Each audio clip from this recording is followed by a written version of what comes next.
Okay,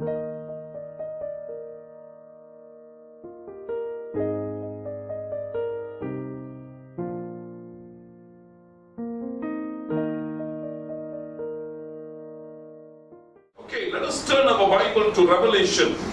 வெளிப்படுத்தின விசேஷம். Revelation chapter 17. வெளிப்படுத்தின விசேஷம் 17ஆம் அதிகாரத்திற்கு திருப்பிக் கொள்வோம். 6 to 14. Can somebody please read? 6 முதல் 14ஆம் வசனம் வரை யாராவது ஒருவர் வாசிக்கிறது கேட்கிறேன்.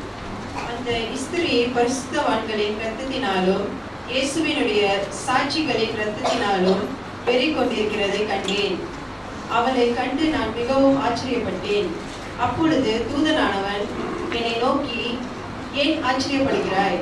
இந்த ஸ்திரீனுடைய ரகசியத்தையும் 7 தலைகளையும் 10 கொம்புகளையும் உடையதாய் இவளை சுமக்கிற மிருகத்தினுடைய ரகசியத்தையும் உனக்கு சொல்லுகிறேன். நீ கண்ட மிருகம் முன்னே இருந்தது, இப்பொழுது இல்லை. அது பாதாளத்திலிருந்து ஏறி வந்து நாசமடைய போகிறது. உலக தோற்றம் முதல் ஜீவ புஸ்தகத்தில் பேர் எழுதப்பட்டிராத பூமியின் குடிகள் இருந்ததும் இராமற் போனதும் இனி இருப்பதுமாய் இருக்கிற மிருகத்தை பார்த்து ஆச்சரியப்படுவார்கள். ஞானமுள்ள மனம் இதில் விளங்கும். அந்த 7 தலைகளும் அந்த ஸ்திரீ உட்கார்ந்திருக்கிற 7 மலைகளாம். அவைகள் 7 ராஜாக்களாம். இவர்கள் 5 பேர் விழுந்தார்கள். ஒருவன் இருக்கிறான், மற்றவன் இன்னும் வரவில்லை. வரும்போது அவன் கொஞ்ச காலம் தரித்திருக்க வேண்டும். இருந்ததும் இராததுமாகிய மிருகமே 8ஆவதானவனும் அவ்வேளில் இருந்து தோன்றுகிறவனும் நாசமடைய போகிறவருமாய் இருக்கிறான். நீ கண்ட 10 கொம்புகளும் 10 ராஜாக்களாம். இவைகள் இன்னும் ராஜ்யம் பெறவில்லை. இவர்கள் மிருகத்துடனே கூட 1 மணி நேரம் அளவும் ராஜாக்கள் போல அதிகாரம் பெற்றுக் கொள்கிறார்கள். இவர்கள் ஒரே யோசனை உள்ளவர்கள். இவர்கள் தங்கள் வல்லமையையும் அதிகாரத்தையும் மிருகத்திற்கு கொடுப்பார்கள். இவர்கள் ஆட்டுக்குட்டியானவருடனே யுத்தம் பண்ணுவார்கள். ஆட்டுக்குட்டியானவர் கர்த்தாதி கர்த்தரும் ராஜாதி ராஜாவுமாய் இருக்கிறபடியால் அவர்களை ஜெயிப்பார். அவரோடு கூட இருக்கிறவர்கள் அழைக்கப்பட்டவர்களும் தெரிந்து கொள்ளப்பட்டவர்களும் உண்மையுள்ளவர்களுமாய் இருக்கிறார்கள் என்றான். Okay. Now, did you understand that passage? இதை நீங்கள் வாசிக்கும் பொழுது உங்களுக்கு புரிந்ததா? Obviously, you won't understand that. பொதுவாக நாம் வாசிக்கும் பொழுது ஒரு புரியாது, குழப்பமாக இருக்கும். That's because that's a very difficult passage to interpret. காரணம் இதை மொழிபெயர்ப்பதற்கு ஒரு கடினமான ஒரு பகுதி இது. But it can be interpreted or should be interpreted. ஆனாலும் கூட அது விளக்கப்பட சாத்தியமான ஒரு பகுதி. Now, every part of the Bible has a message for us, you know. நம் வேதாகமத்தில் ஒவ்வொரு பகுதியும் வாசிக்கும் பொழுது நமக்கென்று ஒரு செய்தி அதில் இருக்கிறது. No, we cannot say this is a difficult passage and let's just move on to a simpler truth. நாம் வாசிக்கும் பொழுது இது கஷ்டமான பகுதி, அதனால சுலபமான பகுதிக்கு நாம் கடந்து போகலாம் என்று சொல்ல வேண்டிய அவசியம் இல்லை. That's not the purpose that the Bible has been given to us. அந்த அர்த்தத்தில் நோக்கத்தில் வேதாகமம் நம்முடைய கையில் கொடுக்கப்பட்டது. The Bible has been given to us as a whole counsel of God. இந்த வேதாகமம் நம்முடைய கையிலே முழு ஆலோசனையாக நமக்கு கொடுக்கப்பட்டிருக்கிறது. It is the whole counsel of God. Counseling. God gives us counseling. And it is the whole advice, the whole wisdom, the whole knowledge of God. இந்த வேதாகமம் முழுவதும் நமக்கு ஆலோசனையாக தேவனால் நமக்கு தனிப்பட்ட முறையிலே கொடுக்கப்பட்டதாக இருக்கிறது. So you cannot take the ones that you like and throw away what you do not like. ஆகவே நமக்கு உங்களுக்கு பிடித்த ஒரு பகுதியை எடுத்துக்கொண்டு பிடிக்காத ஒரு பகுதியை நாம் ஒதுக்கி வைக்க முடியாது. No, we all like the part God heals, God anoints, and God does good to us, blessings. ஆண்டவர் சுகப்படுத்தினார், ஆண்டவர் ஆசீர்வதித்தார், எல்லாத்தையும் கொடுத்தார் என்ற பகுதி நமக்கு மிகவும் பிடிக்கும். But parts like this we rather just skip and go on to something better. ஆனால் இப்போ வாசித்த பகுதியை நாம் வாசிக்கும்போது பெருமளவில் அது நம்ம புரியாத விதத்திலே அது அப்படியே நம்ம விட்டு போகிறோம். So as I told you, that was not the purpose of the Bible. எனவே நான் சொன்னதை போல வேதாகமத்தின் நோக்கம் அதுவல்ல. Now I'm not going to give you a perfect interpretation for this. இந்த பகுதிக்கு நான் உங்களுக்கு ஒரு முழுமையான ஒரு விளக்கம் என்னால் கொடுக்க முடியாது. But I can tell you what it means and how it can be a blessing to our spirituality. ஆனாலும் கூட ஒரு வகையில ஒரு அளவுக்கு இதை நான் உங்களுக்கு விளக்கி சொல்லி நம்முடைய ஆவிக்குரிய ஜீவியத்திற்கு ஆசீர்வாதமாக எப்படி இருக்கும் என்று சொல்ல முடியும். Now so far we have seen that the great Babylon is actually the great prostitute.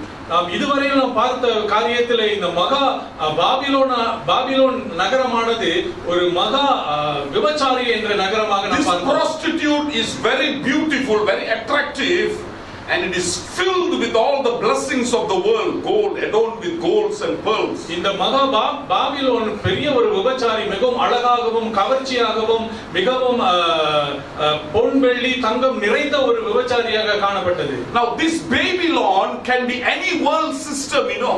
இந்த பாபிலோன் என்று சொல்லும் பொழுது உலகத்தில் இருக்கிற எல்லா ஒரு நடைமுறை அல்லது ஒரு திட்டம் ஒரு வகையாக இருக்கக்கூடும். I will come to that afterwards, but during the writing of Revelation, when John was writing this Revelation, the Babylon was actually the city of Rome.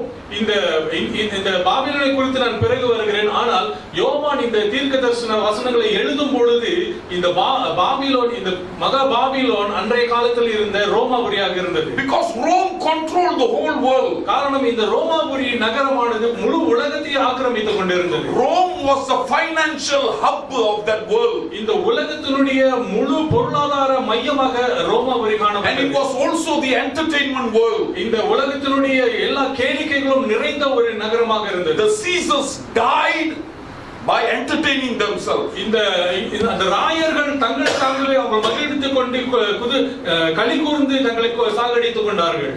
All of today's sins were there present in Rome in the first century. This is not something new. இன்றைய காலத்தில் நாம் பார்க்கிற பலவிதமான பாவமான காரியங்கள் புதிதல்ல. காரணம் இந்த பாவங்கள் எல்லாம் அந்த நாட்களிலே ரோம நகரத்தில் எல்லாமே நடந்து முடிந்த காரியம். Now I also shared with you that the church is also extremely weak. நான் உங்களுக்கு சொல்லி இருக்கிறேன் இந்த திருச்சபைகள் அந்த நாட்களிலே மிகவும் பலவீனமாக இருந்தது. No, today இன்றைய நாட்களில் உள்ள திருச்சபைகள் மிகவும் பலவீனமாக இருக்கிறது. So we have a very bad world system. காரணம் நமக்கு இருக்கிற மிக மோசமான இந்த உலக தரங்கள் வகைகள், and we have a very bad weak church. நமக்கு அதனாலே கூட நமக்கு இருக்கிற இந்த பலவீனமான திருச்சபைகள் கூட. But the church is a church lah. ஆனால் திருச்சபை அது திருச்சபை தான். See, let me give you an example that happened today. இன்றைய காலத்தில் நடந்த ஒரு உதாரணத்தை உங்களுக்கு சொல்லுகிறேன். One or two of my friends were going to a camp. என்னுடைய ஒரு சில நண்பர்கள் ஒரு முகாமிற்கு போனார்கள். They said they are going to a camp. அவர்கள் சொன்னார்கள் முகாமுக்கு போகிறோம். So I said, what camp? நான் கேட்டேன், என்ன முகாமுக்கு போறீங்க? It's happening somewhere. அது எங்க ஒரு இடத்துல நடக்குதுன்னு சொன்னாங்க. No, I know lah, I don't want to tell you lah. So they sent to me. I didn't ask, but say they sent me. This is the camp we are going. அவர்கள் எனக்கு செய்தி அனுப்பி விட்டு சொன்னாங்க, இந்த camp முகாமுக்கு தான் நாங்க போறோம் அப்படினு சொல்லிருக்காங்க. And I saw the speaker was wrong. நான் அந்த பேச்சாளரை பார்க்கும் பொழுது இது தப்பானது என்று நான் தெரிந்து கொண்டேன். Is not the right speaker. காரணம் அந்த பேச்சாளர் சரியான ஒரு ஆள் கிடையாது. Meaning he interprets the Bible totally wrong. காரணம் அவர் வேதாகமத்தை முற்றிலுமாக தலைகளாக அவர் விமர்சித்து பேசுகிறவர். Now let me give you an example that I just saw today. இன்றைக்கு நான் பார்த்த ஒரு உதாரணத்தை உங்களுக்கு சொல்லுகிறேன். He says, when Job says God gave and God take it away, that is wrong. அவர் சொன்னார், அந்த நாட்களில் யோபு சொன்னார், கர்த்தர் கொடுத்தார் கர்த்தர் எடுத்தார் அவருடைய நாமத்துக்கு ஸ்தோத்திரம் சொன்னார்ல, அது தப்பு என்று சொன்னார். He says Job wrongly said that. அவர் சொன்னார் யோபு தவறாக அதை சொல்லி இருக்கிறார். Now then he said, but Job said it, what it is in the Bible. அதனால சொல்றார், ஆனாலும் யோபு சொல்லி இருக்கிறாரு, அதுதானே வேதத்துல இருக்குது. Then he said, in Job 40, Job repents and says, I'm sorry for speaking. பிறகு ஒரு கடைசியாக சொல்றார் 40வது அதிகாரத்துல யோபு மனம் திரும்பி அவர் சொல்றார், நான் அவர் சொன்ன வார்த்தைகளை குறித்து மனம் திரும்பினான் என்று எழுதியிருக்கிறார். So that man is saying, the preacher is saying, that means all that Job has spoken for the 39 chapters, everything is wrong. அப்படி சொல்லும் பொழுது அந்த பேச்சாளர் சொல்லி இருக்கிறார், இந்த 1ஆம் அதிகாரத்திலிருந்து 39ஆம் அதிகாரம் வரை யோபு பேசின எல்லா காரியங்களும் தப்பானது, அதனால தான் அவன் மனம் திரும்பி மன்னிப்பு கேட்டான் என்று. So when Job says God gives and God takes away, that is wrong. God only gives, he never takes away. அப்படி என்னும் பொழுது யோபு சொன்னான், கர்த்தர் கொடுத்தார், கர்த்தர் எடுத்தார், அவருக்கு ஸ்தோத்திரம் சொன்னது எல்லாம் தப்பு. காரணம், கர்த்தர் கொடுக்கிறது மட்டும்தான் அவருடைய வேலை என்று சொன்னார். And he never takes away. அவர் நம்மிடத்துல திரும்பி எடுக்கிறது கிடையாது. So it looks like there is some other God that come and take away. அப்படி அவர் சொல்லும் பொழுது அவருடைய வாணி என்ன சொல்கிறது என்றால், வேற ஏதோ ஒரு கடவுள் இருக்கு வந்து எடுக்கிறதுக்கு அப்படின்னு. Now that is only one example of wrong interpretation of the Bible. இந்த வேதாகமத்தில் தவறாக மொழிபெயர்த்து சொல்லக்கூடிய விமர்சனத்தை உங்களுக்கு நான் சொல்றேன். Actually, if he has read the Bible properly, ஒருவேளை அவர் அந்த வேதாகமத்தை முழுமையாக சரியா படித்திருந்தால், God finally tells Job has spoken very well. கடைசியில் அந்த வசனத்தை நல்ல தெளிவா படித்திருந்த ஆண்டவர் சொல்லுகிறார், கடைசியில் யோபு தன்னுடைய வார்த்தைகளை சரியாக சொல்லி இருக்கிறான் என்று சொன்னார். Friends made the mistake. அவனுடைய நண்பர்கள் தான் தவறுதலாக அவனை தட்டி விட்டார்கள். Why in the end the friends come and actually apologize to Job. அதனால தான் அவனுடைய நண்பர்கள் கடைசியில் வந்து யோபினிடத்தில் மன்னிப்பு கேட்டார்கள். Now this is what I am saying, and this guy from India is actually the conference speaker invited by some church in Malaysia. I don't want to get very angry now because I don't want. I want to be a good pastor. இந்த பேச்சாளர் எப்படின்னு பாத்தீங்கன்னாக்கா, அவர் இந்தியாவில் இருக்கிறவர், இங்க மலேசியாவில் இருக்கிற சில சபைகள் சேர்ந்து அவரை அழைக்கிற இவர் வந்து பெரிய பெரிய முகாம்ல பேசக்கூடிய ஒரு பேச்சாளர். Now I'm trying to tell you how weak we are. And when we just organize something, we get anybody and there will be people coming. நான் என்ன சொல்ல வருகிறேன், நம்முடைய சபைகள் அவ்வளவு பலவீனமாக இருக்குது. யாராவது ஒரு ஆளை கூப்பிட்டு வந்து வெளியே இருந்து கொண்டு வந்து வச்சு நிறைய பேரை கூப்பிட்டு இப்படி வியாக்கியானம் பண்ணுங்கன்னு சொல்லி வழியை திறந்து விட்டுறாங்க. Now I will quickly go, but remember this, the world system seems very strong. இந்த உலகத்தினுடைய நடைமுறைகள் செயல்முறைகள் மிகவும் பலமாக இருக்கிறது. But the church seems to be going very weak. ஆனால் திருச்சபைகள் எல்லாம் பலவீனமாக போய் கொண்டிருக்கிறது. Especially the Indian Tamil churches. விசேஷமாக தமிழர்கள் இருக்கிற திருச்சபைகள். Now let us continue. I'll go back to the text. Now I need to go verse by verse. ஒவ்வொரு வசனமாக நான் உங்களோடு I will go quickly because only then you will understand this very complicating passage. காரணம் கொஞ்சம் குழப்படியான வசனங்கள், அது ஒவ்வொன்றா தெளிவுபடுத்தினா தான் முடியும். But I will go quickly. சீக்கிரமாக செய்யுங்க. Verse 6. 6ஆம் வசனம்.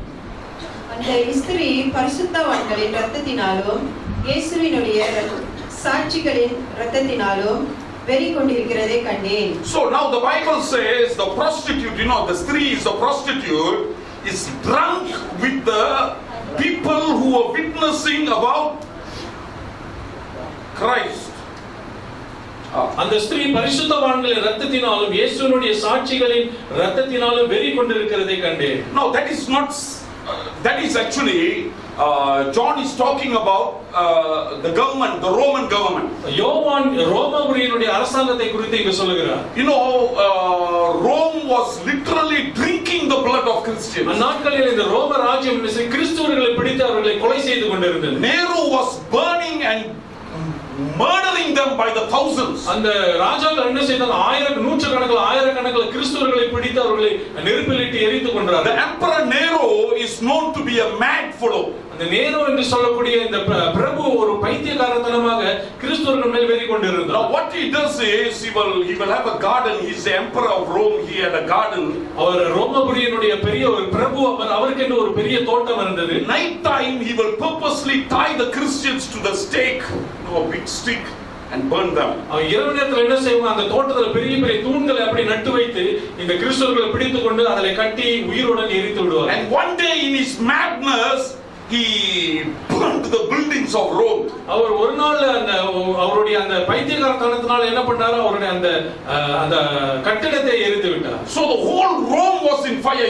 They say Nero burnt Rome. You have read it in history, I think.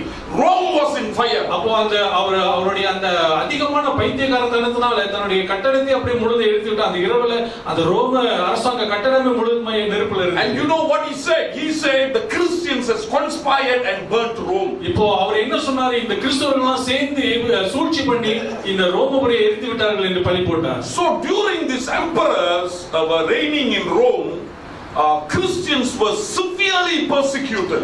அந்நாட்களில் இந்த பிரபுக்களுடைய அதிகதரமான அராஜகத்தினாலே இந்த கிறிஸ்தவர்கள் அதிகமாக பாதிக்கப்பட்டார்கள். You will read that in Acts chapter 8. There was a big persecution and the Christians were dispersed all over the world. அப்போஸ்தலர் 8ஆம் அதிகாரத்தை நீங்கள் வாசிக்கும் பொழுது கிறிஸ்தவர்கள் எல்லாரும் உலகம் முழுவதும் துன்புறுத்தப்பட்டார்கள் என்று சொல்லி Now go on to verse 7. 7வது வசனம். அப்பொழுது தூதனானவன் என்னை நோக்கி, ஏன் ஆச்சரியப்படுகிறாய்?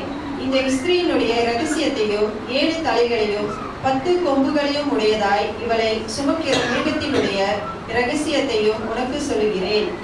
So John was the angel said, I'm going to tell you the secret. இப்பொழுது யோவானிடத்திலே தூதர்கள் ஒரு ரகசியத்தை சொல்லுகிறேன் என்று சொன்னார். I'm going to tell you about this lady.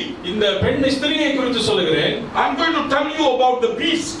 இந்த மிருகத்தை குறித்து சொல்லுகிறேன். The beast has 7 heads and 10 horns.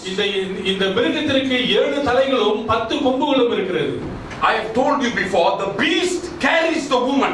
இந்த நாம் ஏற்கனவே சொன்னது போல இந்த மிருகம் வந்து இந்த ஸ்திரீயை சுமந்து கொண்டு வருகிறது. So the woman is sitting on the beast. இந்த ஸ்திரீயானவள் அந்த மிருகத்து மேல உட்கார்ந்து கொண்டு இருக்கிறார். The beast got 7 horns. 7 head and 10 horns. இந்த ஸ்திரீயானவளுக்கு 7 தலைகளும் 10 கொம்புகளும் இருக்கிறது. So the angel said, I will tell you the secret. இந்த தேவதூதர் சொல்லுகிறார், அந்த ரகசியத்தை உனக்கு சொல்றேன். Now let's go to the secret. இந்த ரகசியமானது verse 8. நீ கண்ட மிருகம் முன்னே இருந்தது, இப்பொழுது இல்லை.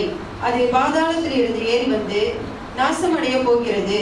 உலக தோற்றம் முதல் ஜீவ புஸ்தகத்தில் பேர் எழுதப்பட்டிராத பூமியின் குடிகள் இருந்ததும் இராமல் போனதும் இனி இருப்பதுமாய் இருக்கிற மிருகத்தை பார்த்து ஆச்சரியப்படுவார்கள். Now this is difficult.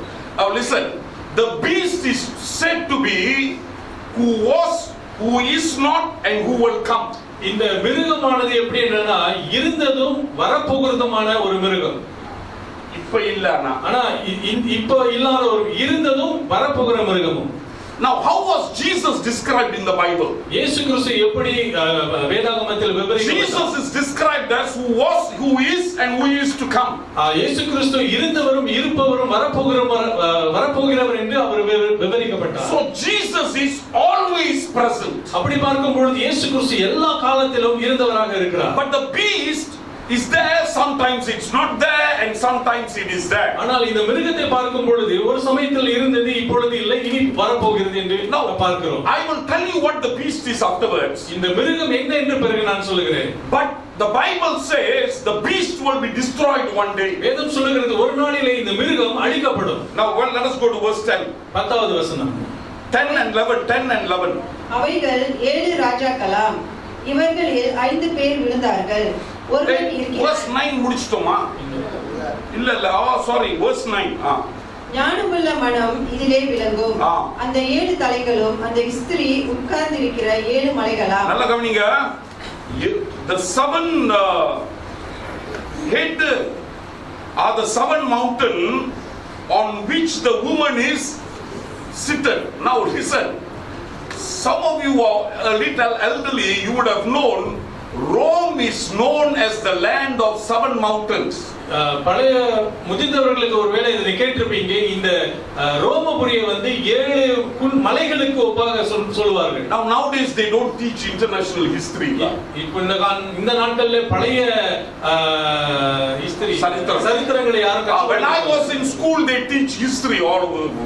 பழைய நாட்கள்ல காலங்கள்ல வந்து பழைய உலக சரித்திரங்களை நாம் படித்திருக்கிறோம். That's why we learned about England, America, Africa, the slave trade, all that we study, and we study also about the Roman Empire. அந்நாட்களில் நாம் உலகத்தினுடைய ஐரோப்பிய கண்டங்கள், அமெரிக்க கண்டம், இந்த அடிமைத்தனங்கள் போன்ற காரியங்கள் எல்லாம் சரித்திரத்துல படித்திருக்கோம். Now the lady is seated on the 7 mountain. இந்த ஸ்திரீயானவள் 7 மலைகள் மேல் உட்கார்ந்திருக்கிறார். The 7 mountain is actually the land of Rome. இந்த 7 மலைகளும் அந்த ரோமபுரிக்கு ஒப்பாக இருக்கிறது. For the early Christians, Rome is Babylon, the evil or antichrist empire. ஆதிகால கிறிஸ்தவர்களுக்கு இந்த ரோமபுரி தான் பழைய பாபிலோன், அந்தி கிறிஸ்துவுக்கு ஒப்பாக இருக்கிறது. Now I will explain to you what the beast is, but go to verse 10 and 11. 10-11. அவைகள் 7 ராஜாக்களாம். They are also now 7 head, seven head is the seven mountain. They are also seven kings. இந்த 7 தலைகள் 7 மலைகள் 7 ராஜாக்களாக ஆக போகிறார்கள். All are saying, you see how John is writing. Seven head, they are actually kings, he says, and they are also the mountain, he says. யோவான் சொல்கிறார் இந்த 7 தலைகள் வந்து 7 மலைகளுக்கு ஒப்பாக இருக்கிறது. இந்த 7 மலைகள் 7 ராஜாக்களாக இருக்கிறது என்று சொல்கிறார். படி. இவர்களில் 5 பேர் விழுந்தார்கள், ஒருவன் இருக்கிறான், மற்றவன் இன்னும் வரவில்லை. Now the seven kings talk about the seven emperors of Rome. இந்த 5 பிரபுக்கள் என்று சொல்லப்படும் seven emperor. 7 பிரபுக்கள். emperor என்ன சொல்லுவாங்க? சரி பிரபு, okay, seven emperors are. The seven emperors, இந்த 7 பிரபுக்கள் 5 have actually finished. 5 பேர் அவங்க கதை முடிஞ்சது. Now one fellow is ruling the land. இப்போ ஒருத்தர் வந்து இந்த நாட்டை ஆளுகை செய்து கொண்டிருக்கிறார். Another one will be coming. இன்னும் ஒருத்தர் வர போகிறவர். Now actually Rome was ruled by a lot of emperors. இந்த ரோமபுரி அநேக பிரபுக்களினாலே ஆளப்பட்டது. But these 7 were the longest serving emperors. ஆனால் இந்த 7 பேர்கள் தான் அதிக நீண்ட நாட்களாக ஆளுகை செய்தவர்கள். And they also persecuted Christians a lot. அவர்கள் கிறிஸ்தவர்களை அதிகமாக துன்புறுத்தி கொலை செய்தவர்கள். So 5 emperors have come and gone. 5 பிரபுக்கள் ராஜாக்கள் வந்துட்டு போயிட்டாங்க. Presently when John is writing this letter, the emperor that ruled Rome was a man by the name of Domitian. இப்போ யோவான் இந்த கடிதத்தை எழுதுகிற சமயத்துல அந்த நாட்டுக்கு பிரபுவாக ராஜாவாக இருந்தவர் டொமிஷியன் என்ற பெயர் கொண்டவர். And he also says one more emperor to come la. அப்புறம் அவர் சொல்றாரு இவனுக்கு பிறகு இன்னொரு ராஜா வருவான் என்று சொல்றார். And after that Rome is finished. அதுக்கு பிறகு ரோமருடைய கதை முடிந்து விடும். Okay, then continue படிப்போம். தொடர்ந்து மற்றவன் இன்னும் வரவில்லை. அவன் இன்னும் வரல. வரும்போது அவன் கொஞ்ச காலம் தரித்திருக்க வேண்டும். So the last emperor will be there for a short while. John is saying, hey, this is persecution is going to end, just hold on for a while. அப்ப யோவான் என்ன சொல்றார்? கடைசியாக வர போறான், அவன் கொஞ்ச காலம் இருப்பான், அது பிறகு எல்லாம் முடிஞ்சிரும். அப்ப யோவானுடைய செய்தி என்னவென்றால் இந்த உபத்திரவங்கள் எல்லாம் கொஞ்ச காலம் தான், அதனால சகித்துக் கொண்டு இருங்கன்னு சொல்றார். இருந்ததும் இராததுமாகிய மிருகமே 8வதானவனும் அவ்வேலிலிருந்து தோன்றுகிறவனும் நாசமடைய போகிறவனுமாய் இருக்கிறான். Now that is difficult. John says, as for the beast that is not and is an 8, but it belongs to the 7 and it goes to destruction. Now what is John saying is, the 8th king will come. யோவான் சொல்கிறார் இப்போ 8வது ஒரு ராஜா வர போகிறான். But definitely is one of the 7. அவன் இந்த 7 பேர்ல ஒருத்தராக இருக்கிறார். They believe he has the character of one of the former emperor. அவங்க என்ன சொல்ல வராங்கன்னா இந்த 8வது வரவனுக்கு ஏற்கனவே உள்ளவனுடைய குணாதிசயம் அவனுடைய பழக்க வழக்கெல்லாம் இவனுக்கு இருக்கும். That is why he says he is the 8th, but he is one of the 7. இந்த 8வதா ஒருத்தன் வர போறான், அவன் இவங்கள ஒருத்தனாக இருப்பான் என்று சொல்கிறார். Now let me explain to you the beast. இந்த மிருகத்தை குறித்து சொல்லுங்க. Now when John talks about 7 mountains, 7 kings and 7 what? Head. யோவான் இந்த 7 தலைகள் 7 மலைகள் இந்த மலைகளை குறித்து சொல்லும் பொழுது, when he talks about the beast, இந்த மிருகத்தை குறித்து அவர் பேசும் பொழுது, he also means quite a lot of things. நிறைய விஷயங்களை அவர் அடக்கி வைத்திருக்கிறார். At one time the beast is all certainly Satan. இந்த முதலாவது காரியம் மிருகம் என்று சொல்லும் பொழுது நிச்சயமாக அது வந்து சாத்தான். Another time the beast is actually the king of the evil empire. இரண்டாவது இந்த மிருகம் என்று சொல்லும் பொழுது இந்த சாத்தானுடைய ராஜ்யத்துக்குள்ள இருக்கிறது. You can call him the antichrist.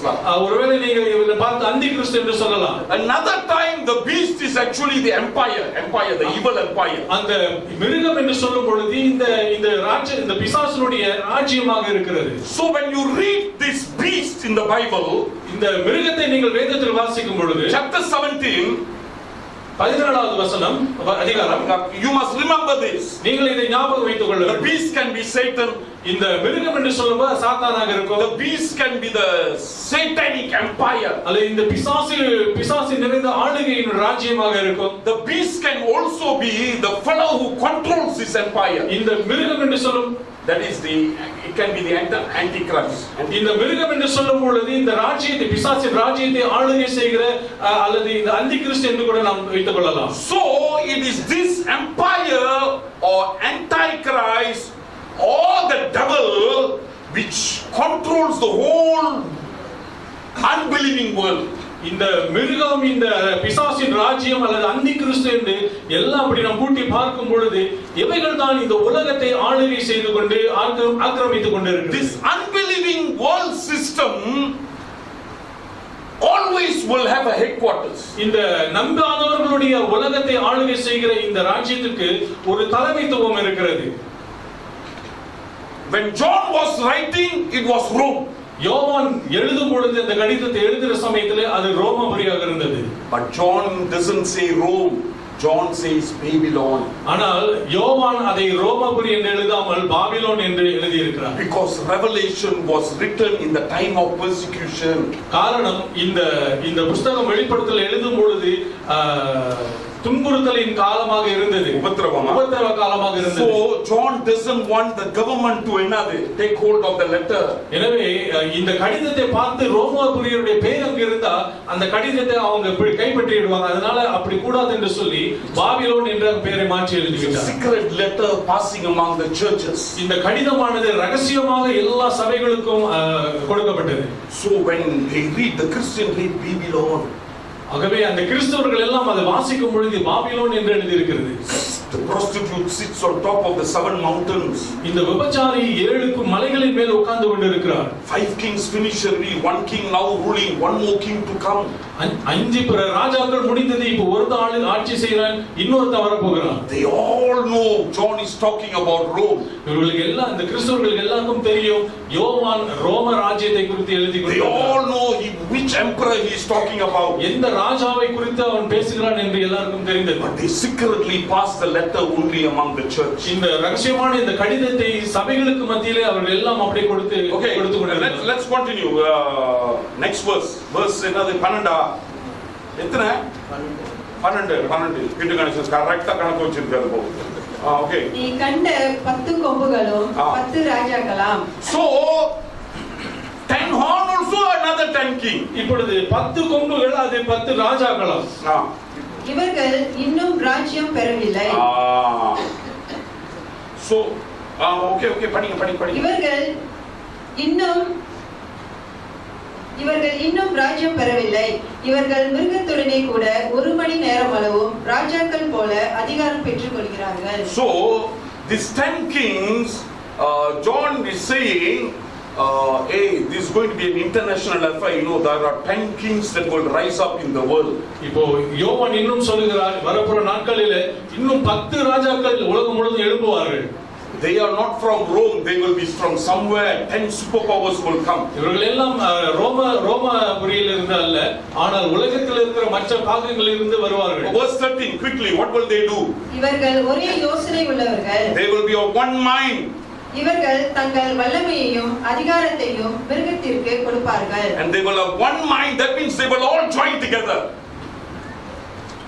இவர்கள் எல்லாம் ஒரே சிந்தையோடு எல்லாம் ஒன்று சேர்ந்து செயல்படுவார்கள். See, when the United Nations were formed, இந்த உலகினுடைய அகில உலக அந்த ஒருங்கிணைப்பு ஒன்று உருவாக்குனாங்க. Christians immediately said, this one la, John chapter 17 verse 14. கிறிஸ்தவர்கள் உடனே சொன்னாங்க இதுதான் வேதத்தில் யோவான் 17ஆம் அதிகாரத்தில் எழுதப்பட்டிருக்கிறது என்று சொன்னார்கள். 13, sorry.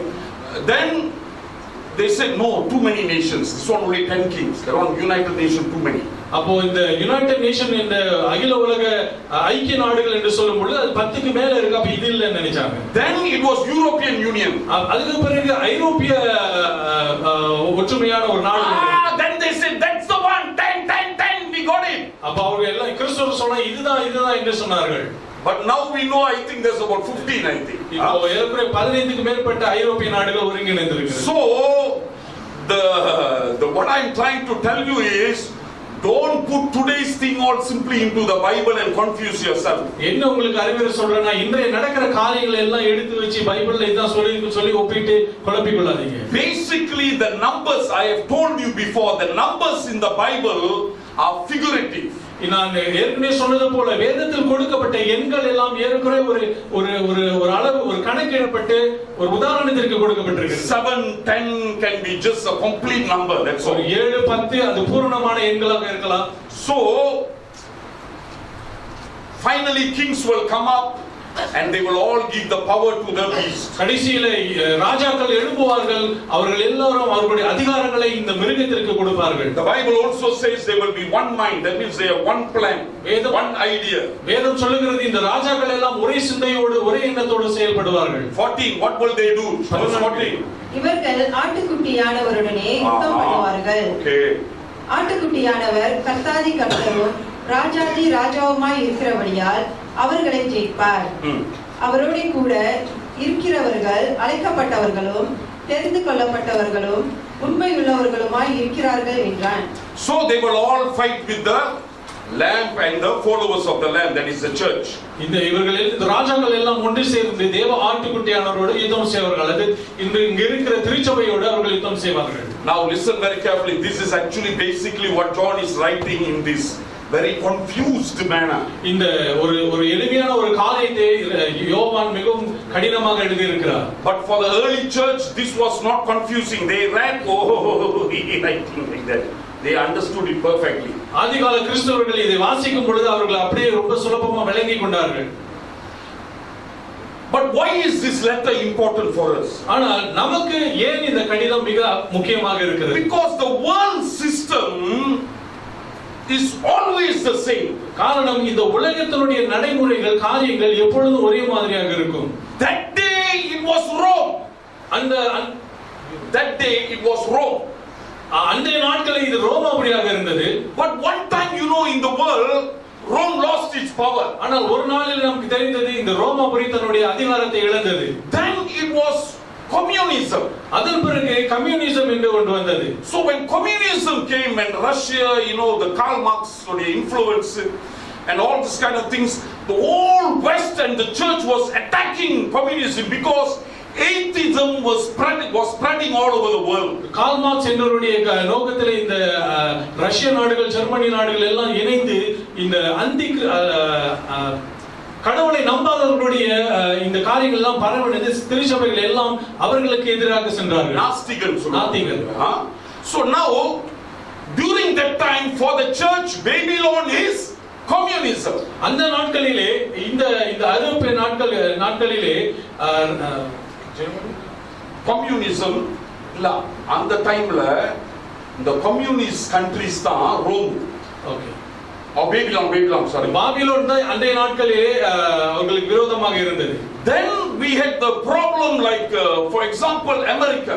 உதாரணத்திற்கு America. The culture of America after the 17th century suddenly became very liberal. இந்த 17ஆம் நூற்றாண்டு காலத்திற்கு பிறகு அமெரிக்காவில் திடீரென்று எல்லாருக்கும் விடுதலை சுதந்திரம், யார் வேணுமானாலும் என்ன பண்ணிக்கலாம். They questioned the Bible.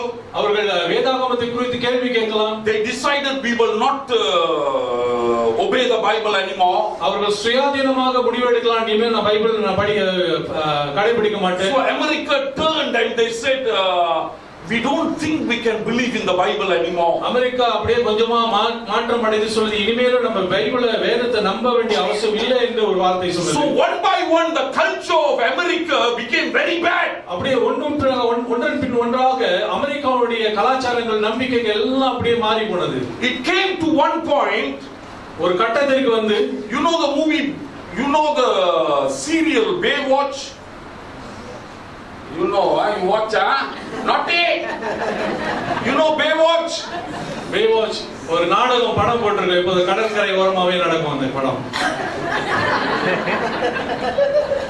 Baywatch was the most popular program all over the world. உலகம் முழுவதும் ரொம்ப பிரபலமான ஒரு படம் ஒவ்வொரு நாளும் அதை காட்டுவாங்க டிவியில். Now Baywatch, as he said, I think he must have seen it. So all the ladies are half dressed. அந்த படத்துல பாத்தீங்கன்னா பெண்கள் எல்லாம் பாதியோட போதான் இருப்பாங்க. Now that was a very shocking thing to a culture like the Asian culture or the Middle East culture. இந்த படத்தெல்லாம் பார்க்கும் பொழுது ஆசியாவில் உள்ள அல்லது மத்திய கிழக்கு ஆசியாவில் உள்ள ஜனங்களுக்கு இதெல்லாம் ஒரு பார்க்கும்போது ஒரு பயங்கரமான ஒரு ஆச்சரியமான ஒரு கலாச்சாரமாக பார்த்தாங்க. But this program was allowed to be aired in all the countries. ஆனால் இந்த நிகழ்ச்சியானது உலகம் முழுவதிலும் காட்டப்பட அனுமதி கிடைத்தது. That was not good. அது நல்லதல்ல. The Muslim world did not take it friendly. இஸ்லாமிய தேசங்கள் இந்த படத்தை வந்து அப்படியே வரவேற்பு கொடுக்கவில்லை. So then you find that in Iran, I think Ayatollah Khomeini Iran. The rise of Ayatollah Khomeini. Ayatollah Khomeini என்ற ஒரு மனுஷன் ஈரான்ல அவனுடைய அதிகாரம் பெருகி கொண்டு வந்தார். They said Iran is going on the wrong track. அவர் சொன்னார்கள் ஈரான் ஒரு தப்பான பாதையில போய் கொண்டிருக்கிறது. This is a Muslim country. இது இஸ்லாமியர்களுடைய தேசம். Look at the influence of America. அமெரிக்காவுடைய ஆதிக்கங்களை பாருங்க. We cannot allow that. அதை நம்ம அனுமதிக்க முடியாது. So the people went crazy after a charismatic leader like Ayatollah Khomeini. அதன் பிறகு இந்த ஜனங்கள் எல்லாம் ஒரு சர்வாதிகாரம் உள்ள ஒரு தலைவன் பின்னால் ஓட ஆரம்பிச்சாங்க. They almost worshipped him with God like God.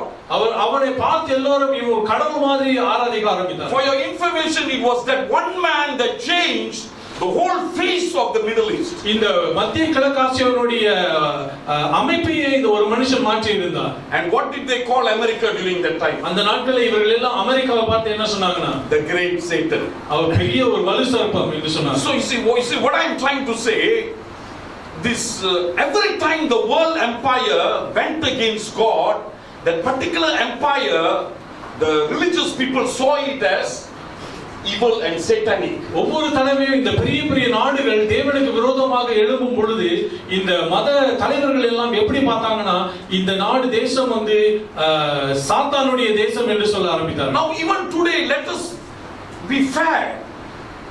Who is destroying the whole world, culture of the whole world? இந்த நாட்களில் நம்ம பேசும் பொழுது இந்த உலகத்தினுடைய கலாச்சாரத்தை கடித்து போடுகிற தேசம் எது? How much we are struggling with our children. நம்முடைய பிள்ளைகளோட நாம் எவ்வளவு போராடி கொண்டிருக்கிறோம். Why? ஏன்? This Western influence, that's why. இந்த மேல்நாட்டியருடைய நாகரிகங்கள் நம்ம வந்து தாக்கினா அதனால நாம கஷ்டப்பட்டு கொண்டிருக்கிறோம். They come up with all kinds of nonsense through this all kinds of technology. அவர்களுடைய எல்லா விதமான விஞ்ஞான அறிவினாலே இந்த உலகத்தை அவர்கள் பாதித்துக் கொண்டிருக்கிறார்கள். How can a 10-year 11-year-old child handle internet?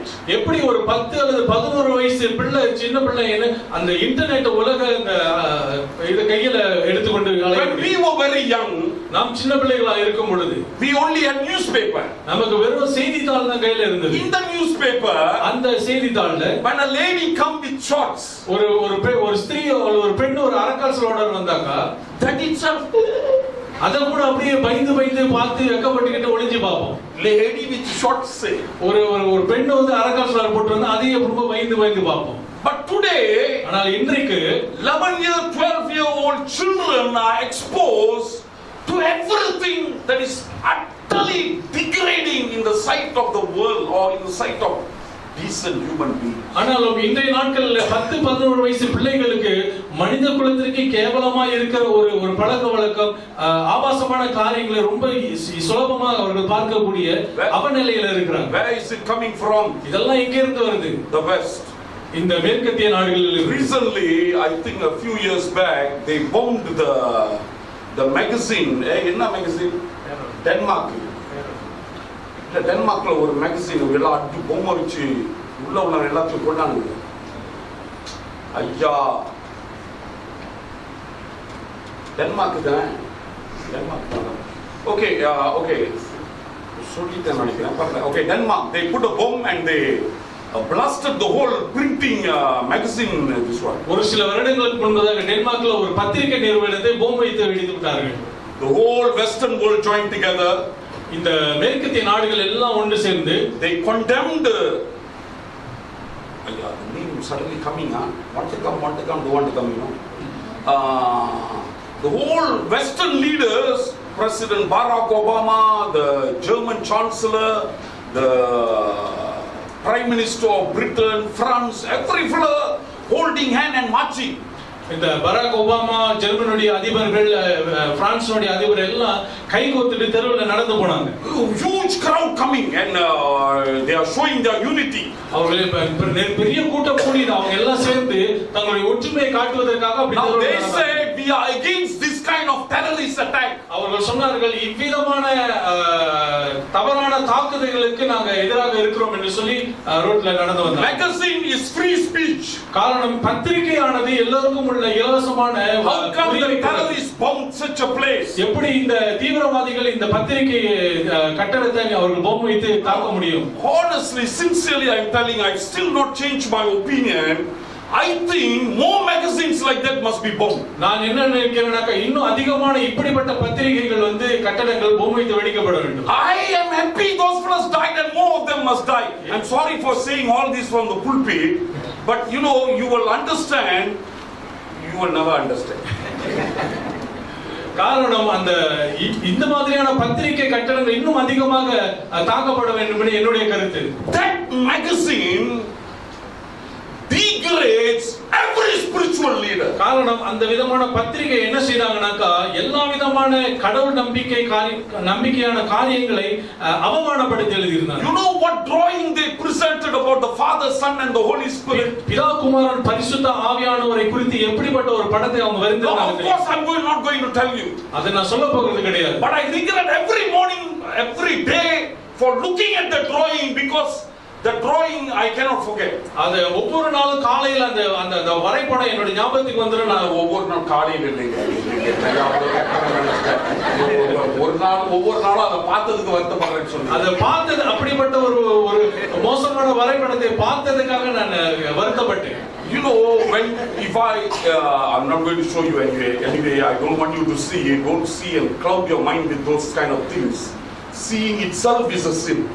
அவ்விதமான ரொம்ப மோசமான ஒரு காரியத்தை நீங்க பார்க்க முயற்சி செய்ய வேண்டாம். காரணம் அதை பார்த்தாலே உங்களுக்கு but if you see it, ஒருவேளை நீங்க அந்த கேளிக்கை படத்தை பார்த்தீங்கன்னா you will get very angry. நிச்சயமா உங்களுக்கு கோபம் வரும். You will agree with me that place must be bombed. நீங்க என்னோட சேர்ந்து ஆமான்னு சொல்றீங்க, அந்த மாதிரியான பத்திரிகை கட்டடத்தை பாம்பு வச்சு வெடிக்கணும். See, what I am trying to say is that the West has no more values and morals. காரணம் மேற்கத்திய நாடுகளுக்கு இப்பொழுது அந்த ஒழுக்கம் இந்த கட்டொழுங்கு எல்லாம் அநாகரிகம் எல்லாம் அழிஞ்சு போயிடுச்சு. Now from there let's go on. அங்கிருந்து நாம் முன்னேறி சொல்ல வேண்டும். What I am trying to tell you is, நான் உங்களுக்கு என்ன சொல்ல வருகிறேன், this whole world system will come together. இந்த உலகத்தினுடைய எல்லா அரசாங்கங்களும் ராஜ்ய நடைமுறைகள் எல்லாம் ஒன்றாக வரும். And they have only one enemy. அவர்களுக்கு ஒரே ஒரு விரோதி தான் இருப்பார். That's why the Bible says that 10 kings that will come will have one mind. அதனால தான் வேதம் சொல்லுகிறது 10 ராஜாக்கள் வருவார்கள், அவர்கள் எல்லாரும் ஒரே சிந்தையாக இருப்பார்கள். Who is the enemy? யார் அவர்களுடைய விரோதி? Jesus Christ and the church. இயேசு கிறிஸ்து அவருடைய மனவாட்டி திருச்சபை தான் அவர்களுடைய விரோதி. Now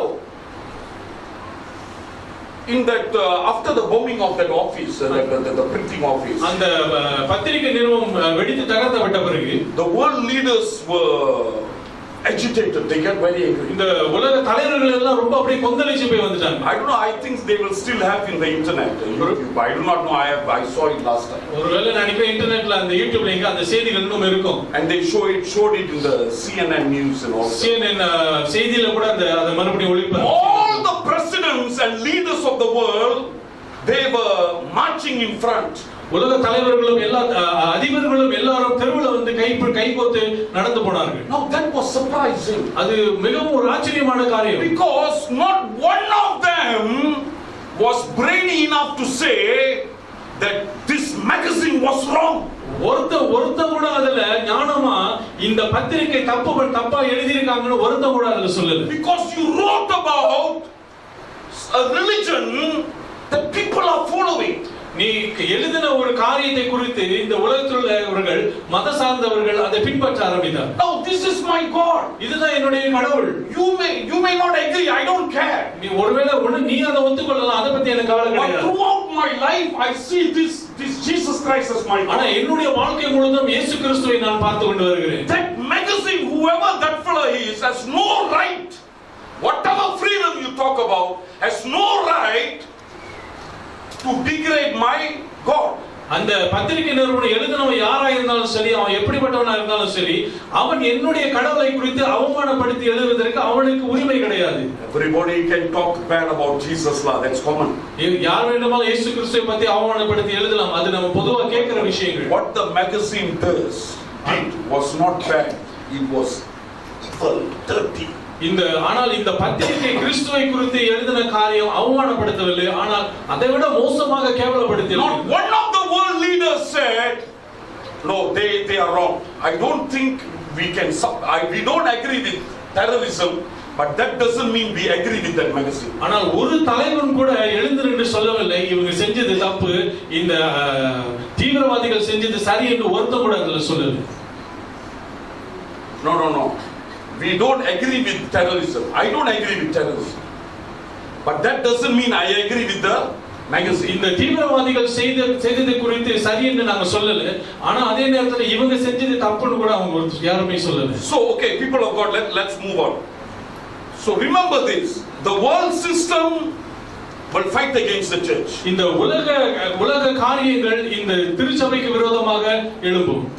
When the church goes through persecution and problem, திருச்சபைகள் உபத்திரவத்திற்குள்ளும் பிரச்சனைகளும் கடந்து போகும்போது, don't expect the world system to come to your defense. It will never happen. இந்த உலகம் உங்களுக்கு ஆதரவாக தற்காக்க வரும் என்று எதிர்பார்க்காதீங்க. They will only speak against you. They will tell you that you are wrong, but they will never tell the world is right. இந்த world is wrong. இந்த உலகமானது உங்களுக்கு விரோதமாக உங்களுக்கு நேராக வந்து உங்களுக்காக பேசாமல் இந்த உலகத்துக்கு ஒத்துதான் அது போகும், உங்களுக்கு அது உபத்திரத்தை கொடுக்கும். Let me finish with this. கடைசியாக, listen very carefully. At one time, Israel was ruled by a bad king by the name of Ahab. Ahab என்ற ஒரு ராஜாவினாலே இஸ்ரவேல் தேசம் மிக கொடுமையாக நடத்தப்பட்டது. There was one good prophet. ஆனாலும் கூட அங்கே ஒரு நல்ல ஒரு தீர்க்கதரிசி இருந்தார். By the name of Elijah. எலியா என்ற ஒரு தீர்க்கதரிசி இருந்தார். Now Elijah was persecuted by Ahab and his wife Jezebel. Ahab ராஜா அவனுடைய மனைவி ஜெசபேல் மூலமா இருவரும் சேர்ந்து இந்த தீர்க்கதரிசி துன்புறுத்தப்பட்டார். நல்ல கவனி, நான் உனக்கு ஒரு ஷாக் கொடுக்க போறேன், நல்ல கவனி. Now Elijah despaired of life. எலியா ரொம்ப பயந்து போயிட்டார். So he said, I want to die. எலியா நான் சாக போறேன் என்று புலம்ப ஆரம்பிச்சார். So God comes. இதற்கிடையிலே ஆண்டவர் வந்தார். What happened? Why? What happened, old man? என்னாச்சு வயதானவரே, என்னாச்சு அப்படினு கேக்குறார். So he said, I am the only righteous fellow. Nobody in Israel good fellow. அவர் சொல்றார், ஆண்டவர் சொல்றார், நான் ஒண்டிதான் இந்த இஸ்ரவேல் தேசத்துல நீதிமானா இருக்கேன், வேற ஒருத்தனும் இல்ல. You know the story, isn't it? கதை தெரியும்ல. Okay, now let's put a quiz. What did God say? ஆண்டவர் என்ன சொன்னார்? How many people I have who have now bowed down to Baal? இந்த பால் சிலைக்கு முன்பதாக எத்தனை பேர் தலைவணங்கி கும்பிட்டாங்க? இல்ல எத்தனை பேர் வணங்காம நான் வச்சிருக்கிறேன் கடவுள் சொன்னார் அவன்ட்ட. எத்தனை சொல்லு பாப்போம், நம்புறேன். Not 100 is Obadiah fed them 100 in the cave. How many? எத்தனை பேர் இருந்தாங்க ஆண்டவருக்கு உண்மையா இருந்து அந்த வாளுக்கு தலைவணங்காம? சரி பரவாயில்ல, now mind la, யாரா சத்தமா சொல்லாத ராங் ஆன்சர் நீ முதுவா ஒரு மாதிரி அப்படி சொல்லிக்கிட்டா அப்படியே இருந்துங்க. யாரு வேணும்? யாரு? நீயா? அப்ப சரி, நீ மூணுன்னு சொன்னதுல சந்தேகமே இல்லை. 7,000 பேர்கள். So God says 7,000 I have in Israel. இஸ்ரவேலிலே எனக்கு 7,000 பேர்கள் இருக்கிறாங்க. They have not bowed to worship Baal. இந்த பால் சிலைக்கு முன்பதாக அவர்கள் வணங்காமல் இருக்கிறார்கள்.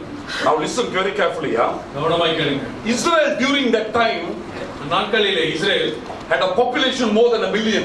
ஒரு கோடிக்கு மேல உள்ள ஜனங்கள் இருந்தார்கள். You know what is 7,000 to 1 million? Just keep moderate amount, because when Jeroboam called for an army, he had 800,000 warriors.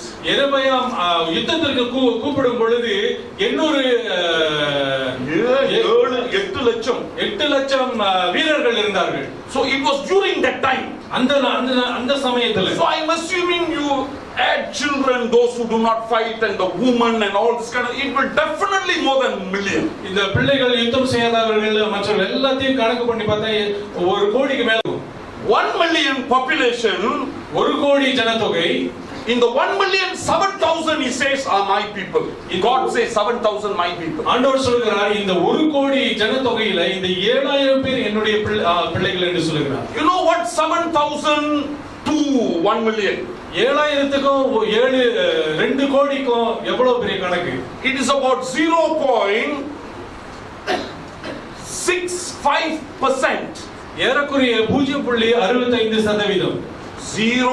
0.6%, not even 1%, you know. ஒரு சதவீதம் கூட இல்ல. Now, I'll come closer to home now. This is Israel. இது இஸ்ரவேல் தேசம். These are God's people. இது தேவ ஜனங்கள். These are the people God by miracles and signs and wonders brought them from Egypt to Canaan. இந்த இஸ்ரவேல் ஜனங்களை தான் ஆண்டவர் அற்புதத்தினாலும் அடையாளத்தினாலும் அதிசயமாக கானான் ஊருக்கு கொண்டு வந்தார். They are the people who worshipped God. இந்த ஜனங்கள் தான் ஆண்டவரை ஆராதித்தவர்கள். They are the people which had the Bible, the law. இந்த ஜனங்கள் தான் தேவன் கொடுத்த கட்டளைகளை கையில் வைத்திருந்தார்கள். And out of that people God says, I got 7,000, you know, very proudly he says. ஆனாலும் கூட ஆண்டவர் மிக பெருமையாக இவ்வளவு பெரிய கூட்டத்துல 7,000 பேர் என்னுடைய ஜனங்கள் என்று பெருமிதம் அடைகிறார். Elijah says, I'm the only one righteous. எலியா சொல்கிறார் நான் மட்டும் தான் நீதிமான் என்று சொல்றார். But God said, no, hey, I got 7,000. ஆனால் இங்க the whole country I got 7,000. This God telling, so cannot go wrong. The number must be accurate. ஆண்டவர் அங்க பெருமை அடிக்கிறார். எலியாவை பார்த்து இல்ல எனக்கு 7,000 பேர் இருக்காங்க என்று சொல்லி சரியான கணக்கை சொல்லுகிறார். But 7,000 is only 0.5% of the population. ஆனால் இந்த 7,000 ஜனங்கள் 1 கோடி ஜனங்களை ஒப்பிட்டு பார்க்கும் பொழுது 0.65% தான் இருக்கிறது. You know how many are sitting in this church now? இன்னைக்கு எத்தனை பேர் இந்த சபையில உட்கார்ந்திருக்கீங்க தெரியுமா? There are more than about 300. About 300 or more than 300. I know because we have chairs. That amount of chairs. 300 பேர் இருப்போமா? 300. Let's not take 0.5%. That's frightening. 0.65% ரொம்ப. Let's take God come and say, this TOC church 10% will go to heaven. இங்க ஆண்டவர் வெச்சிக்கும் ஆண்டவர் சொன்னாரே TOC சபையில 10 பேர் பரலோகம் வந்துருவீங்கன்னு சொன்னாரு. 10%. You know what is 10% to this crowd now? இந்த கூட்டத்துல 10% சொன்னா எத்தனை பேர் தெரியுமா? 30 பேர் தான். If he says 5%, 5% சொன்னாருனாக்க 15. If he says 1%, 1% சொன்னா 3 people. 3 பேர் தான். Say cannot be law. We all are Christian. எல்லாம் சொல்லலாம் அது எப்படி எல்லாரும் கிறிஸ்தவங்க தானே. That's what the Israelites said. அப்படி தான் இஸ்ரவேல் சொன்னாங்க. The Israelites says we are worshiping the true God Jehovah. இஸ்ரவேல் ஜனங்கள் சொன்னாங்க நாங்கள் மெய்யான கடவுளான யெகோவாவை நாம் ஆராதிக்கிறோம். But God says I got only 7,000 here. ஆனா ஆண்டவர் சொல்றார் எனக்கு இங்க 7,000 பேர் தான் இருக்காங்க. And he's very proud. அதை குறித்து ஆண்டவர் பெருமை அடைகிறார். That means 30 people here. அப்படினா இங்க இருக்கிற big number 30 பேர்னு சொல்லும்போது ஆண்டவருக்கு அது ஒரு பெரிய கணக்கு. See what I'm trying to tell you. என்ன சொல்றேன் புரியுதா? That is Israel, this is the church, it's the same. Israel இது சபை ரெண்டுமே ஒண்ணுதான். You and I'm including myself. சேர்த்துதான். We better think very carefully. மிகவும் கவனமாக யோசிக்க வேண்டும். Are you sure you have accepted Christ as your savior? நிச்சயமாக நீங்க ஆண்டவரை உங்களுடைய இரட்சகராக ஏற்றுக்கொண்டிருக்கீங்களா? Are you sure if you die today you will be in heaven? இன்னைக்கு நீங்க மரித்து போனா பரலோகத்தில் இருப்பீங்கன்ற நம்பிக்கை உங்களுக்கு இருக்கா? What about if God comes today and tells you out of these 300 only 15 will make it? எப்படி இருக்கும்? ஒருவேளை கடவுள் திடீர்னு வந்து இந்த 300 பேர்ல ஒரு 15 பேர் தான் அப்படினு சொன்னா எப்படி இருக்கும்? Look at your neighbor. பக்கத்துல உள்ளவங்கள பாருங்க. It is either you or that fellow or both also will be going to hell. அதுல அப்படி பார்த்தாக்க ஒண்ணு அவர் இல்லனா நானே இல்ல ரெண்டு பேரும் அவுட் ஆயிரும். The number is frightening. இந்த எண்கள் ரொம்ப அச்சுறுத்தலாக இருக்கு. So this is not the time to take things lightly. எனவே இந்த நாட்கள் வந்து காரியங்களை அப்படியே லகுவா எடுத்துக்கொள்ற காலம் இல்ல. Don't assume that everything will go on like as usual. எல்லாமே எப்பொழுது போல நடக்கும் சாதாரணமா நடக்கிற மாதிரி இருக்கும் அப்படினு அதை எளிமையா எடுத்துக்கொண்டு போய். And last year I prayed. கடைசி போன வருஷத்துல நான் ஜெபித்தேன். Lord, I don't want to come to Kongkong in the year 2018. 2018 ஆண்டவரே நான் கொங்கோக்கு வர கூடாதுன்னு நான் ஜெபம் பண்ணேன். Because every fellow recognizes me there. காரணம் Pastor Paul. Because I'm a regular fellow in Kongo. காரணம் அடிக்கடி போயிட்டு வரனால வாடிக்கையாளர் எல்லாரும் பார்க்கறவங்கள கண்டுபிடிச்சிருக்காங்க. That day the Malay fellow coming and saying, "Oh pastor, மச்சமண்ணா அத பைக்கா? என்னடா வெண்டிலா become your friend?" நாய்களோ வந்து கையில கொடுத்து பாஸ்டர் நல்லா இருக்கீங்களான்னு கேட்டாங்க. Every fellow recognizes me. அவங்க எல்லாம் அங்க வேலை செய்றவங்க கூட எல்லாம் எனக்கு தெரிஞ்சிருச்சு. But this is Kongkong, this is frightening. அது பயமுறுத்துற ஒரு இடமா இருக்குது. So I prayed, Lord, I don't want to come to Kongkong anymore. ஆண்டவரே நான் ஜெபம் பண்ணேன், ஆண்டவரே இதுக்கு மேல கொங்கோக்கு பக்கத்துல வர கூடாது அப்படி. January 19-year-old boy died. ஜனவரியில 19 வயசு பையன் இறந்து போனான். Suddenly. திடீரென. February 54-year-old man suddenly died, fell down and died. 54 மனுஷ வயதுள்ள ஒருத்தர் திடீர்னு கீழ விழுந்து இறந்து போனார். All our church members. எல்லாம் நம்முடைய சபை மக்கள். Every month without failing I am at Kongkong. ஒவ்வொரு மாசமும் தவறாம இப்ப நான் கொங்கோக்கு போறேன். I don't want to go to Kongkong on March, I'm telling you. சொல்றவங்களுக்கு மார்ச்ல தயவு செஞ்சு யாரும் கொங்கோக்கு அனுப்பிடாதீங்க. But I just want to tell you, think about your spirituality. என்ன சொல்றேன்னாக்கா உங்களுடைய ஆவிக்குரிய ஜீவிதத்தை குறித்து கொஞ்சம் சீரியஸா யோசிச்சு. Dying is not a big thing. செத்து போறது ஒரு பெரிய விஷயம் இல்ல. But we must be sure that when we die we go to the Lord. ஆனால் இன்றைக்கு செத்தாக நாளைக்கு ஆண்டவரோடு இருப்போம் என்ற அந்த உறுதி நமக்கு வேண்டும். Amen.